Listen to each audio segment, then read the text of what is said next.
ঢাকা থেকে Saint Martin আসে, তারপর আবার সেন্ট মার্টিনের যাওয়ার সময় যে একটা হয়রানি, কি একটা অবস্থা। টিকিট হয়েছে 2000 থেকে 2200 টাকা করে ওপেন ডেক, বা ঠিক আছে নি, মেইন ডেক 1800 টাকা এরকম সামথিং চেঞ্জ। আর এদের সার্ভিস ব্যবস্থা এত বাজে, সেটা হইলো এই কইতেছে জোয়ারে আটকে গেছে, ভাটায় আটকে গেছে গা। কর্ণফুলী ছাড়লো 6টায়, আর ক্যারিসিং বাঁধের এমন কোনো খবর নাই। এলো বাংলাদেশ আর কি। এই টাকা বাড়তি নিয়েছে কিন্তু সার্ভিসের কোনো কিছু নেই। তাহলে এই হুদাহুদি 2 মাসের জন্য কলা রাখি লাভ আছে? সব জায়গায় দুর্নীতি, এখানেও এক ধরনের দুর্নীতি।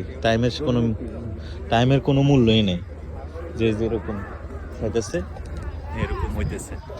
এই হলো অবস্থা আর কি।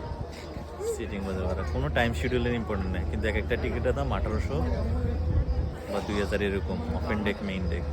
আর ছাড়তেছে 2 ঘন্টা পরে, একটা 2 ঘন্টা আগে, একটা 2 ঘন্টা পরে।